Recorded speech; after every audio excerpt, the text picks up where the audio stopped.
आज पहिला श्रावण सोमवार असल्याने वेरूळेतील श्री घृष्णेश्वर ज्योतिर्लिंग मंदिरामध्ये रात्री 12 वाजेपासूनच भगवान महादेवाच्या दर्शनासाठी भाविकांची मोठी गर्दी झाली होती।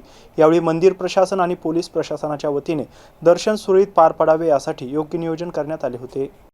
यावेळी महाराष्ट्रासह विविध भागांतून भाविक दर्शनासाठी दाखल झाले असून मंदिर परिसरात लांबच लांब रांगा लागल्या होत्या। महिला, ज्येष्ठ नागरिक आणि तरुण भाविकांचीही मोठी उपस्थिती दिसून आली आहे। भाविकांची गैरसोय होऊ नये यासाठी प्रशासन आणि मंदिर व्यवस्थापनाकडून सुरक्षा, वाहतूक आणि गर्दी नियंत्रणाचे नियोजन करण्यात आले होते। तसेच भाविकांनी प्रशासनाच्या सूचनांचे पालन करून शांततेत दर्शन घ्यावे असे आवाहन यावेळी करण्यात आले होते। दरम्यान हर हर महादेवाच्या जयघोषाने संपूर्ण मंदिर परिसर भक्तिमय झाला होता। यावेळी पोलीस प्रशासनाच्या वतीने देखील चोख बंदोबस्त तैनात करण्यात आला होता। अभिषेक ठेंगडे, एमसीएन न्यूज, खुलताबाद, छत्रपती संभाजीनगर।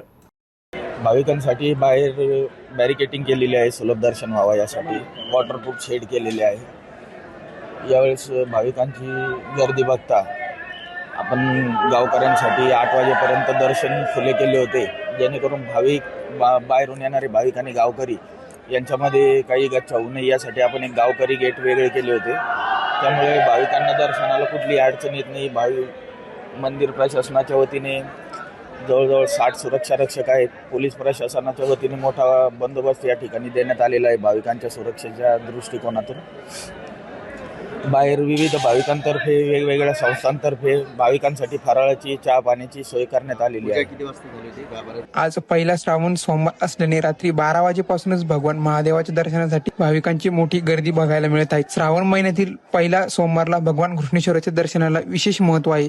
त्यामुळे महाराष्ट्रासह विविध भागातून भाविक मोठ्या संख्येने येथे दाखल झालेले आहेत। एकंदरीतच पहिला श्रावण सोमवार निमित्त घृष्णेश्वर मंदिर परिसरात भक्तिमय वातावरण निर्माण झाले असून हर हर महादेवाच्या जयघोषा संपूर्ण परिसर दुमदुमून गेला आहे। भाविकांसाठी शिस्तबद्ध पद्धतीने दर्शन घेण्यात येत असून प्रशासन आणि मंदिर व्यवस्थापनाकडून आवश्यक नियोजन करण्यात आलेले आहे। अभिषेक टेंगडे, एमसीएन न्यूज, खुलताबाद।